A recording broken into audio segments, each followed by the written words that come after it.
वैदिकी अमृत ध्यान साधना प्रभात सत्संग में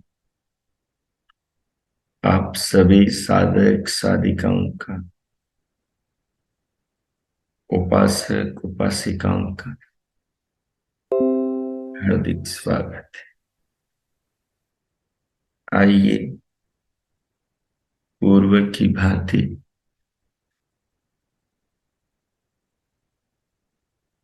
हम जीवन के आधार, जगत के निर्माता, शरीर के रचयिता आत्मा को देह में बसाने वाले, शरीर को बनाने वाले, आत्मा शरीर का दोनों का संबंध करने वाले, आत्मा के लिए शरीर के लिए नाना प्रकार की वस्तुओं का नित्य निर्माण करने वाले, नित्य ही अपनी व्यवस्था से संसार के सब प्राणियों के जीवन की रक्षा करने वाले पार ब्रह्म परमेश्वर का, उनके उपकारों का, उनकी महिमा, उनसे मिले देह शरीर का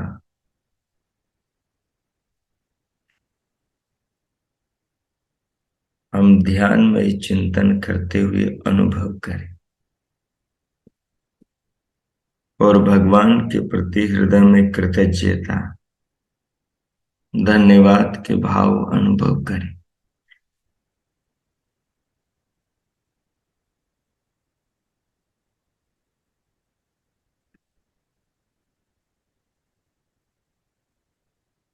उसके लिए जिस किसी आसन आलती पालती में आप बैठे हैं उसे व्यवस्थित कर लें। कमर पीठ गर्दन को व्यवस्थित करके दोनों हथेलियों को गोद में रख के नेत्रों को मूंद करके पलकों को सहज करके बाहर से भीतर आने वाली श्वास प्रश्वास को लंबा गहरा लयबद्ध करके अनुभव के साथ धीरे धीरे भीतर लें। धीरे धीरे लेते हुए अनुभव करें श्वास का, श्वास के साथ पूरे शरीर का, शरीर के साथ साथ दिव्य नाद का, दिव्य नाद के साथ साथ दिव्य प्रकाश का,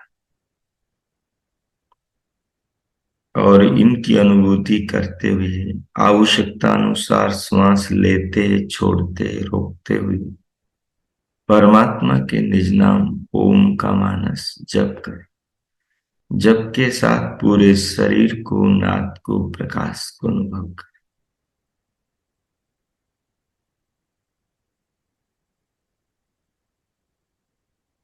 सबको अनुभव करने वाले अनुभविता अपनी आत्मा पर फोकस करें, स्वयं पर।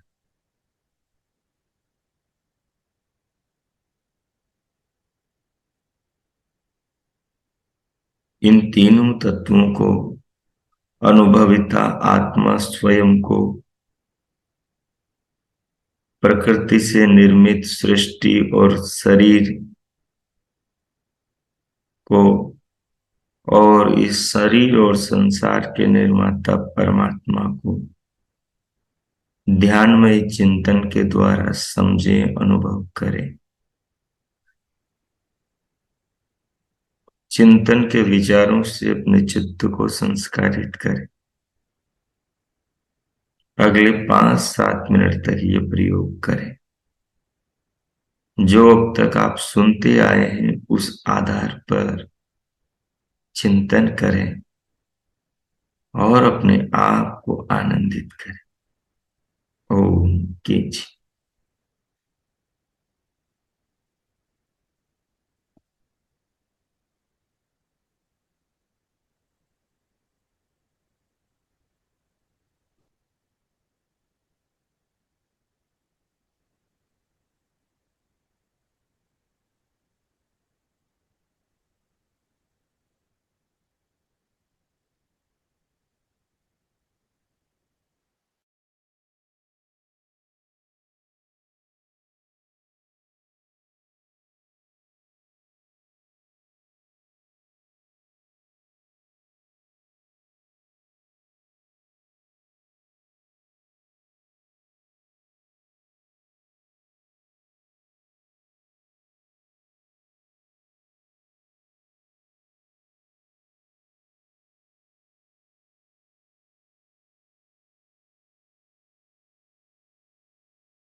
ओ।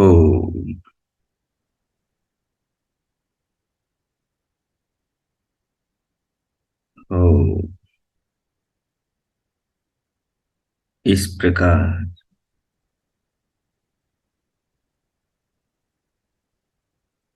शरीर पर, आत्मा पर, परमात्मा पर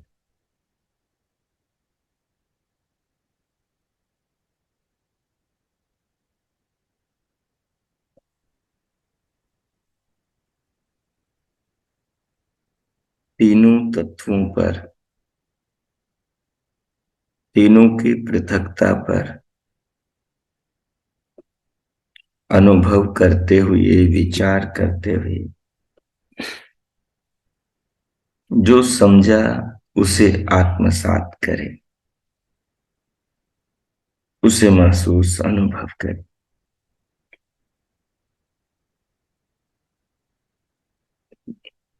कि जो विचारा वो वैसा ही है ना।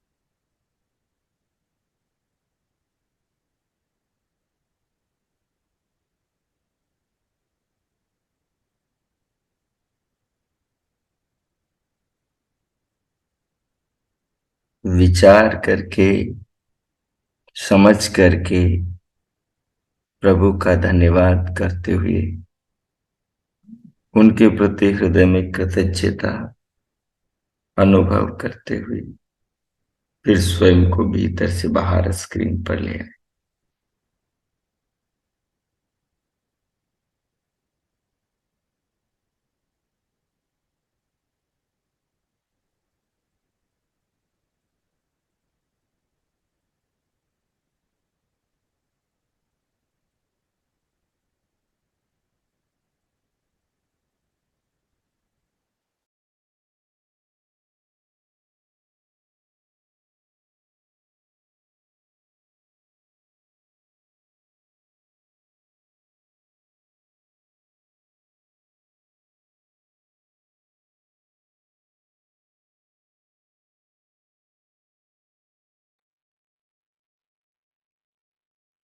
ओ।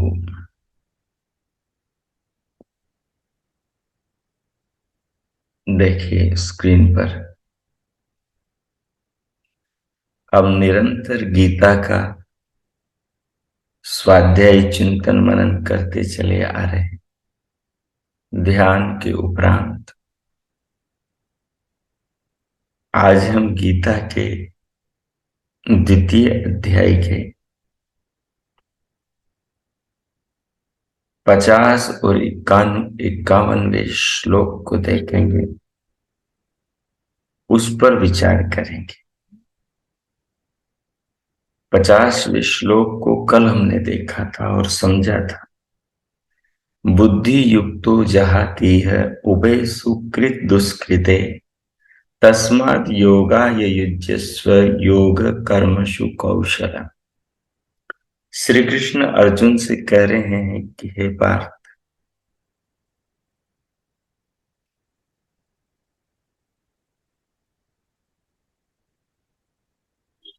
व्यक्ति का जो जीवन है वो उसके चिंतन पर टिका हुआ है।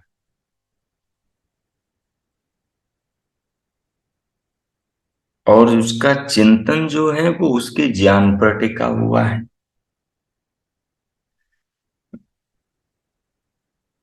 उसका ज्ञान जो है वो उसकी परिस्थितियों पर निर्भर है।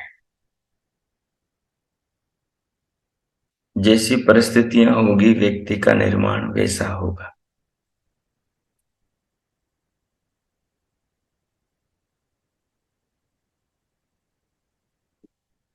परिस्थितियां कैसी भी हो, लेकिन ज्ञान यदि उसको शुद्ध मिल जाए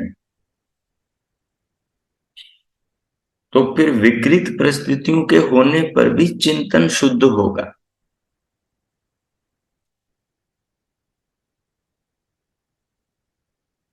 और वो शुद्ध चिंतन के द्वारा बिगड़ी हुई परिस्थितियों के बीच भी जल में कमल की भांति निर्लिप्त रहकर जीवन जी सकेगा। जल में कमल के समान निर्लिप्त रहकर भी जीवन जी सकेगा, लेकिन चिंतन शुद्ध होना चाहिए। फिर वो परिस्थितियों से अप्रभावित रहेगा। अगर चिंतन कमजोर हुआ, परिस्थितियां अधिक बलवान हुई, तो परिस्थितियां व्यक्ति के मन को, जीवन को, उसके भावों को और उसकी आत्मा को दबोच लेंगी।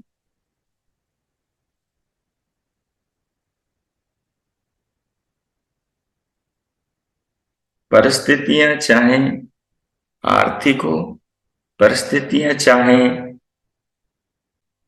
पारिवारिक हो, परिस्थितियां चाहे राग द्वेष मोह पूर्वक हो, या परिस्थितियां किन्हीं सामाजिक या राष्ट्रीय संकटों से जुड़ी हुई हो, कोई भी दुनिया की परिस्थिति हो, हर परिस्थिति से ऊंचा व्यक्ति ज्ञान के द्वारा स्वयं को ऊपर उठा लेता है। लेकिन ज्ञान की न्यूनता होगी, या ज्ञान कमजोर होगा, या ज्ञान मिश्रित होगा, तो छोटी से छोटी परिस्थिति भी उसको दबोच लेगी। छोटी से छोटी पारिवारिक घटना भी उसको हिला देगी। अगर किसी रास्ते चलते आदमी ने आंख निकाल कर देख लिया, तो आदमी का सारा व्यक्तित्व गड़बड़ा जाएगा। अगर उसके बारे में एक झूठी अफवाह संसार में किसी ने उड़ा दी, या कोई उसकी गुप्त कमी को उजागर कर दिया, तो आदमी देखा नहीं संसार में आत्महत्या कर लेते हैं, गायब हो जाते हैं, मिलते नहीं, देश छोड़कर भाग जाते हैं।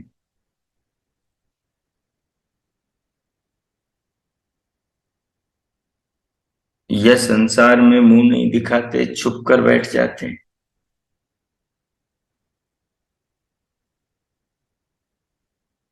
परिस्थितियों से यदि ज्ञान अधिक उत्कृष्ट बलवान नहीं है, तो परिस्थितियां व्यक्ति को दबोच लेती हैं, और दबाने के बाद में परिस्थितियां अपना प्रभाव देखती हैं। व्यक्ति को रोने गिड़गिड़ाने पर, दीनहीन होने पर, पूर्ण रूप से सांसारिक होने पर, पूर्ण रूप से देहभोगी बना देती है। इसलिए ज्ञान की, शुद्ध ज्ञान की, बुद्धि युक्त ज्ञान की, समता वाले ज्ञान की, जड़ और चेतन को पृथक अनुभूत कराने वाले ज्ञान की, आत्मा परमात्मा, आत्मा और प्रकृति, शरीर और आत्मा, इन सब के वास्तविक स्वरूप को अलग अलग यथावत जनाने वाले ज्ञान की आवश्यकता है, कि वो ज्ञान उसे जीवन की हर परिस्थिति में सम रखे।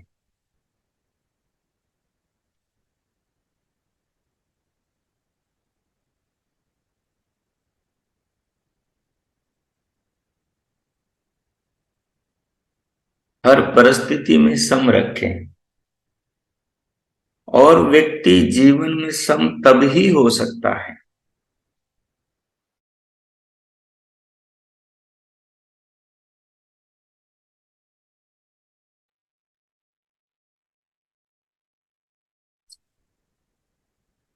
जब वो वस्तु के वास्तविक ज्ञान से ओतप्रोत हो, तभी व्यक्ति सम हो सकता है।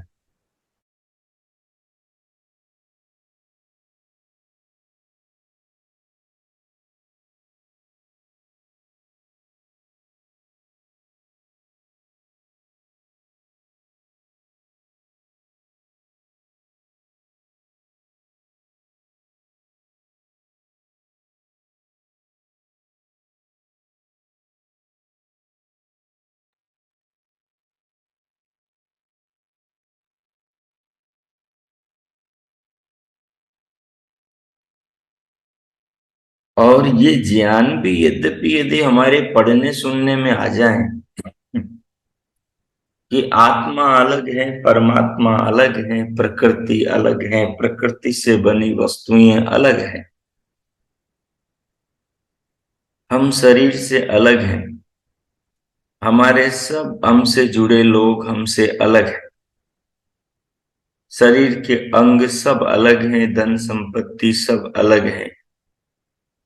ये सब भी सुनने के बाद में जो क्रिया में, जो अभिनय में, जो संसार के अंदर सब परिस्थितियों के बीच में जीने की जो कुशलता है, जीने में जो कुशलता, जैसे साइकिल चलानी नहीं आती और साइकिल चलाना सीखते हैं,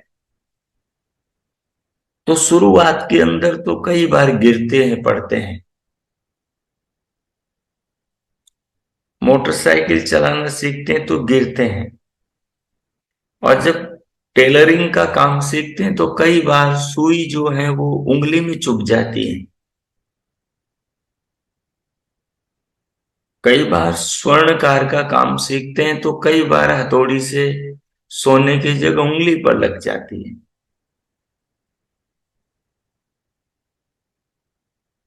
ये अकुशलता है।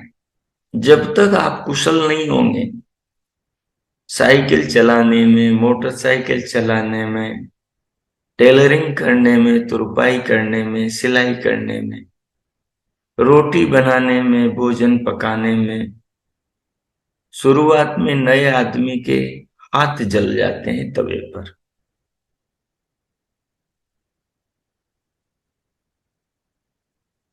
तो काम करते करते उस कार्य में कुशलता आती है।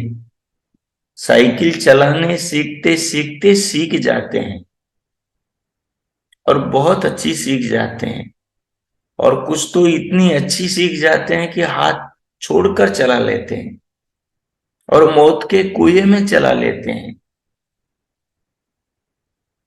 ये कर्म में, क्रिया में, ये जीवन को जीने के ढंग में आने वाली कुशलता है।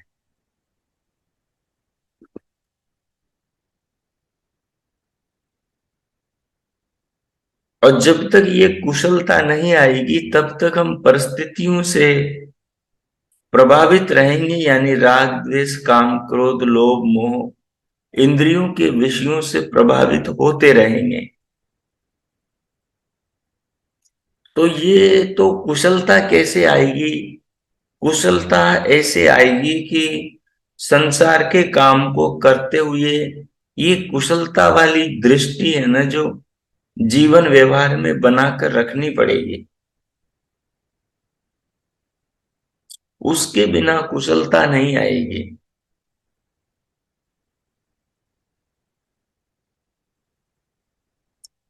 आप कुछ खा रहे हो, कुछ दे रहे हो, किसी को डांट रहे हो, किसी की डांट सुन रहे हो,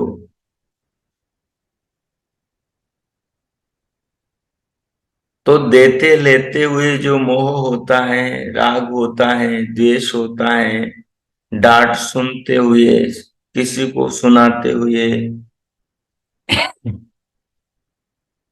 जो नाना वृत्तियां अपने अंदर उठती है, उन सबको देखते हुए अपना निरीक्षण करना कि मैं इनसे कितना प्रभावित होता हूं। और यदि वो करते हुए हम अपने भीतर ऐसा महसूस करें कि मैं अप्रभावित रह रहा हूं, तो समझें कि ये समता है। ये कर्मों में कुशलता है, जिसको यहाँ कर्म योग कहा जा रहा है। तो इस प्रकार ये दूसरा 50वां श्लोक हमें ज्ञान के महत्व को बताता है, और ज्ञान के महत्व को बता करके संसार की नाना प्रकार की अच्छी बुरी परिस्थितियों में उनसे अप्रभावित रहते हुए जीने के लिए उत्साहित करता है। और परिस्थितियों में हम कुशल कैसे बनेंगे, उनमें रहते हुए उनसे अप्रभावित कैसे होंगे, बार बार प्रयास करने से बनेंगे कुशल। बार बार कुशल प्रयास करने से बनेंगे, और प्रयास करते हुए फोकस उस पर रखेंगे तो धीरे धीरे हम कुशल बनते चले जाएंगे। ये एक व्यवहारिक अनुभूति अनुभव की बात है। इसी रीति से कर्मों में कुशलता आती है। और श्री कृष्ण भी अर्जुन को दोनों सेनाओं के बीच में ये उपदेश दे रहे हैं, और ये उपदेश सार्थक अर्जुन के लिए इसलिए है क्योंकि वहां जो परिस्थितियां बनी है, उन परिस्थितियों के वश में अर्जुन फंस गया है। वो समंदु के मोह जाल में फंस गया है। उसकी आत्मा प्रकृति और परमात्मा वाली दृष्टि नहीं है। वो वहां घर संबंधों, परिवारों, भावनाओं और शरीरों को ही सब कुछ मानने वाली मनोस्थिति में फंस गया है।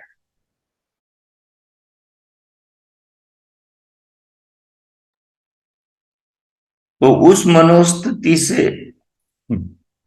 श्री कृष्ण उसको बाहर निकालना चाहते हैं। निकालने के लिए ये 50वां श्लोक यहां बोला है।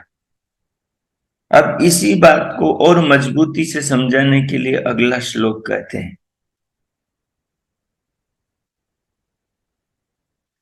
कर्मजं बुद्धि युक्ता ही फलम त्यक्त्वा मनीषिणः जन्म बंध विनिर्मुक्ता पदं गच्छन्ति अनामयम्।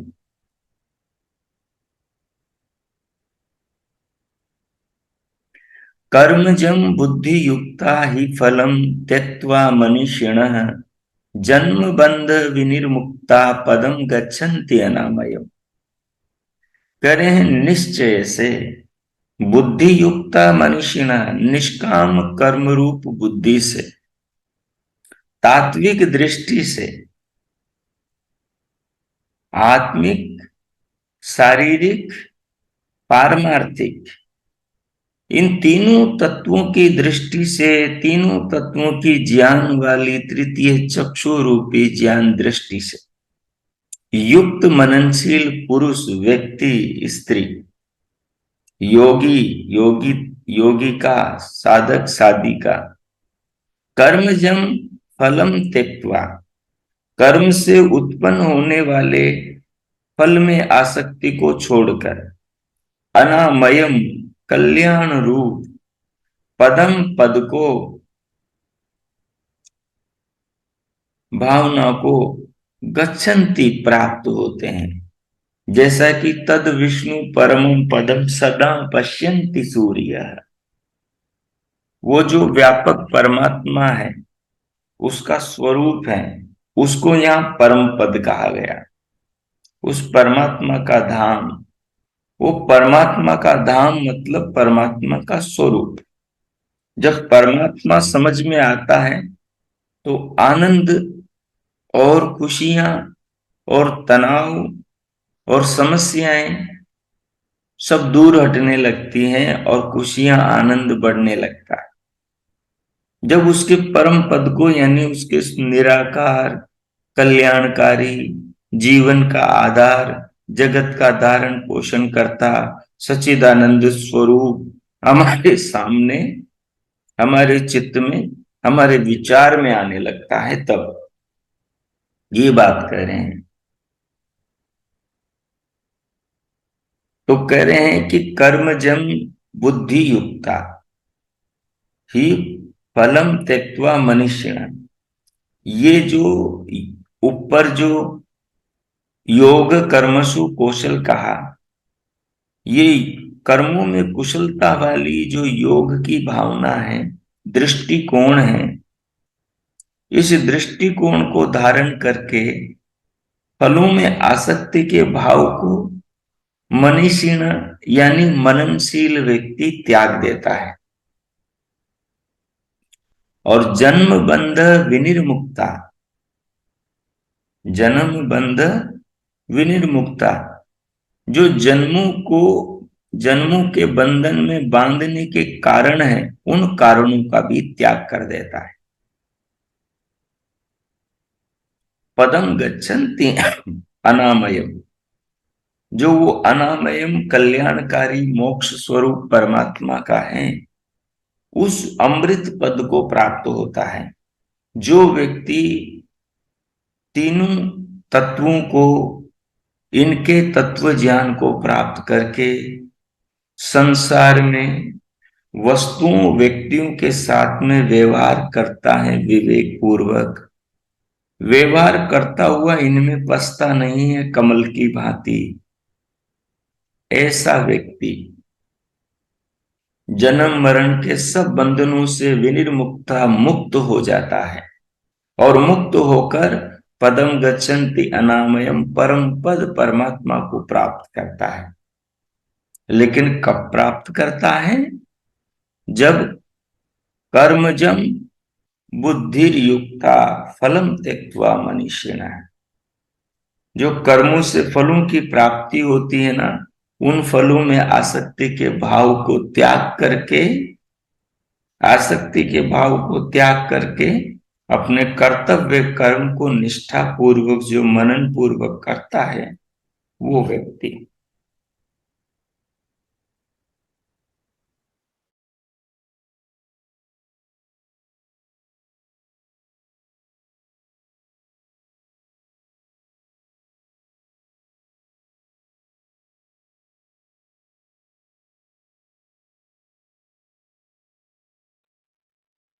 तो इस प्रकार से इन दोनों श्लोकों के भाव को आप आत्मसात करें, इन पर कुछ विचार करें। अभी जो हमने बातें करी हैं, इन पर विचार करें, अमल करें। 5 मिनट में मौन होता हूं। आप 2-3 मिनट इनके भाव को आत्मसात करें, फिर प्रभु का धन्यवाद करें जीवन के लिए।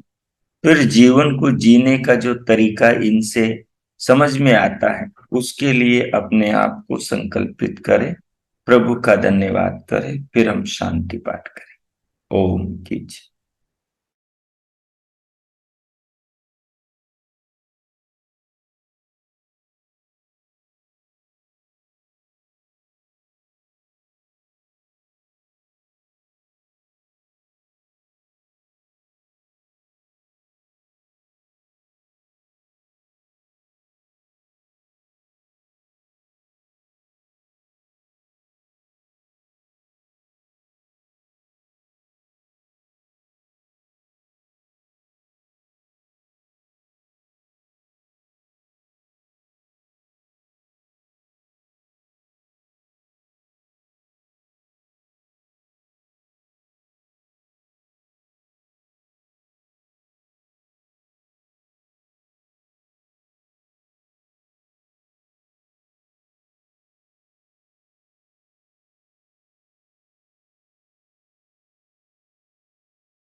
हो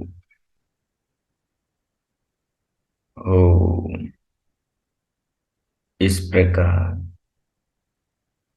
गीता के श्लोकों के भाव को आत्मसात करते हुए, प्रभु का धन्यवाद करते हुए, जीवन लक्ष्य पर पुनर्विचार करके स्वयं को संकल्पित करते हुए, महापुरुषों के प्रति सद्भावना रखते हुए अब हम शांति पाठ करें।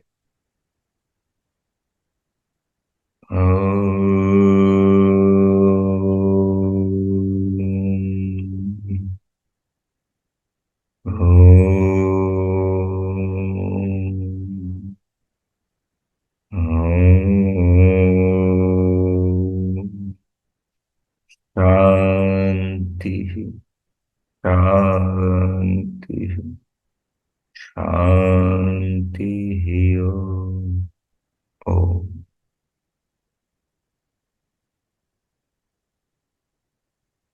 आज का आप सबका दिन शुभ हो, मंगलमय हो। सबके लिए प्रभु से बहुत बहुत मंगल कामनाएं, बहुत बहुत शुभकामनाएं। इति ओम।